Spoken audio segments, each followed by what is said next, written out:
Hey, it's Greg with Auto Sausage here to talk about a couple things that have happened in the past week or two. The first thing I wanted to touch base on is Jerry Seinfeld's lawsuit. So this one's going to be pretty interesting. Jerry, a couple years ago at the Amelia Island Concours d'Elegance, I think it was the Gooding and Company's auction. He auctioned off 16 cars. I think it was around 22 million, all Porsches. And one of those cars, the 1958 Porsche 356 Speedster, was bought by a person or a company named Frica Frio, and they are based in the Channel Islands near France. So it's off the coast of France. And they bought this car and they took it to their expert who, let me see who this was, European something or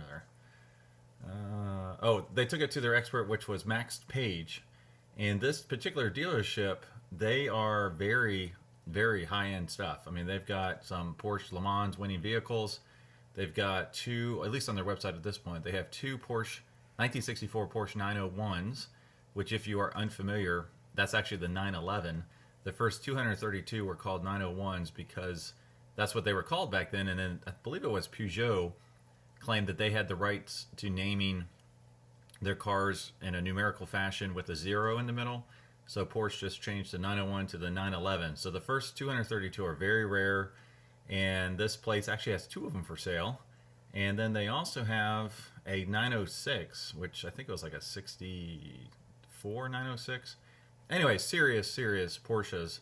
And everything that they listed for sale was price on asking. So if you have to ask, you cannot afford it. So the other thing that's interesting is that Jerry, obviously, he's a Porsche expert. He has his guy, Sam, I don't know his last name, but he has an expert that goes and finds them really cool rare cars. So not only did he have an expert look at it, he probably had a fleet of experts look at it before he bought it. And then Gooding, that's a great company, auction house. They probably looked at it as well. And then a company in California, European Collections, they looked at it as well. So all the experts except for one say it's legit. And so it'll be interesting to see. What's kind of interesting is it sounds like Jerry said, hey, I'll give you the money back, make it right, including auction fees. And that was agreed to, but that did not actually happen. And so a lawsuit was filed. So if you go to my website, the Auto Sausage tab at learnfromothers.org, you'll see the show notes page, and there's links to everything, including the actual court document about this lawsuit. So it will be interesting to follow this one. I was expecting one of the parties to not truly be legitimate, but it looks like everybody is.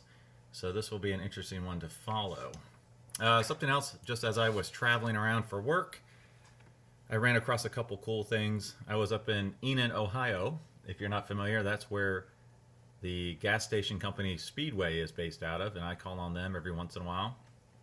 And I was driving up there on a horrible day, actually this last Monday.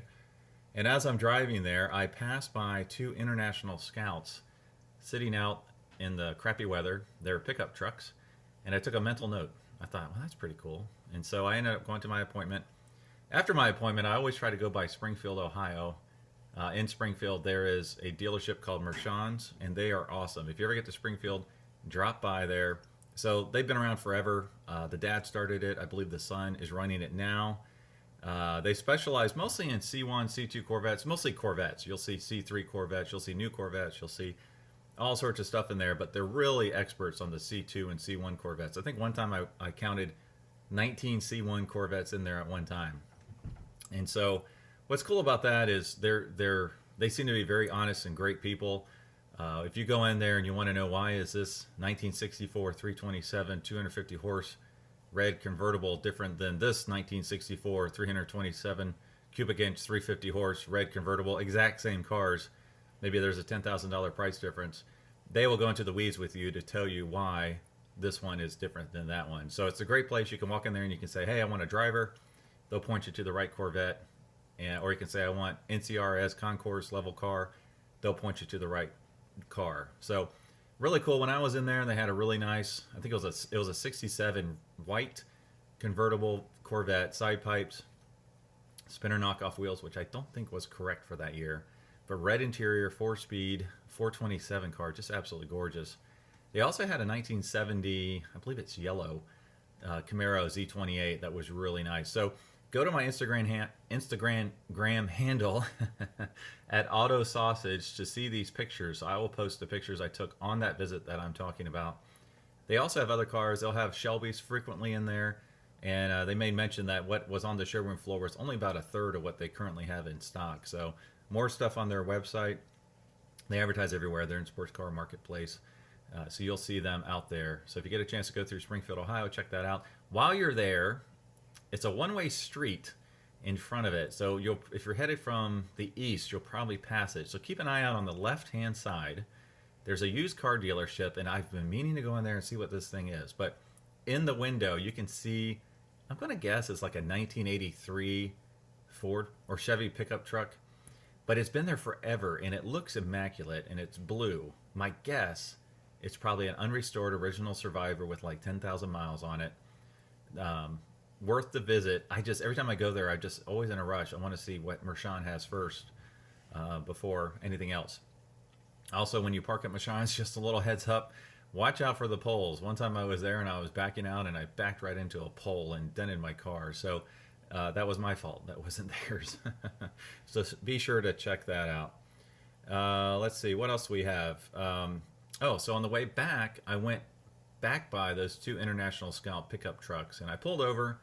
It's starting to snow, crappy weather, just horrible weather. And one of them's a red step side, kind of long, very original looking, and not the greatest shape, but original looking. And the other one was like kind of a green long bed.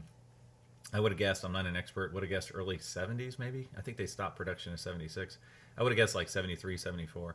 So while I'm there, I get someone yell out to me, ask if I need anything. So I start talking to them. Well, it turns out this is the Super Scout specialists that they've been based in Springfield for like 27 years or something. I had no idea they were up there. And they were currently moving into this new location that I stumbled upon. So really nice guy. I believe his name was Rob. He gave me a tour of the whole place. They should be up and running soon. So they're mostly parts, but they do some restoration, and they do buy and sell Scouts. And so when I went in there, you'll have to see the picture on my Instagram page. I took pictures. They had some of the vintage posters along the wall. They had a bunch of diesel engines in the back that were stored up, some NOS parts. So I tried to take a bunch of pictures. And then in the back, they had some of their, like, what they currently own that's not for sale. And I'm not an expert, but there was a couple rare trucks back there. There was one of the International Scouts. It was in a movie, I believe, and it has the removable doors and roof. So some cool stuff, and they will be up and running, I guess, in 2 or 3 months when they move all their inventory over. So once that happens, I will revisit them, or when I call on Speedway again, I will revisit them. So while I was there, they mentioned the owner offsite has 30 to 40 Scouts. So I'm going to try to go by there and check those out. Apparently those are really, what he has are some really rare ones. And they're not all like Concourse or anything, but they're still the rarer models. And then the two that I saw outside were actually for sale. So the red one I mentioned, the step side, it was for sale. I think he said $4,500, and it was all original paint. Turns out, surface rust, not anything serious from a rust perspective. The interior, it was drivable, I guess is the best way to put it. If you're looking at a Hagerty rating, I would probably put it at a 4 minus. The front seat was torn up where the driver would sit. But if you're looking for a really original, unrestored example, I would take a strong look at that. And then the green long bed had apparently been slightly restored years ago, and it was for sale for $5,800. So, like I said, I'm not an expert, but some cool stuff you have to check out. And then the last thing I just wanted to mention, I talked about the Young Timers collection that was being auctioned off a couple weeks ago, and that was RM Sotheby's. And one thing that showed up that's been getting a lot of press lately was one call. I think I called it out on the podcast. Was a 1989 Mercedes 560 SEC AMG 6.0 wide body, which was quite the name. And that was the high sale at $338,000, 970. Wait, let me say that again. $338,972. So, a whole lot of money for a 1989 Mercedes. But this apparently was the first joint product between AMG and Mercedes-Benz. So it was one of the very early joint products collaborations. And there's only about 50 of them that exist. So this was kind of like during the pre-merger when they were actually merging. So this one had low miles, I believe, the 6-liter V12.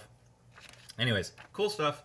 I'm trying to keep these quick and fast, and going to try to do them every Saturday. So be sure to keep an ear out, and these will be stuff that's happening that week. So none of this, when you're listening to it, the events took place 3 months ago. I'm going to try to keep this as live as possible. So once again, check out my Instagram at Auto Sausage. You can also check out some of the information, the show notes, and everything else at learnfromothers.org at the Auto Sausage tab. And please subscribe for our newsletter. I won't spam you. There will be some car stuff in there, along with my other podcast, which is for college kids. And if you sign up for the newsletter, you can get my free book I wrote a few years ago, a business book for kids, 225 pages. So it's not some cheap little 2-page PDF. So check it out, and we'll talk to you next week.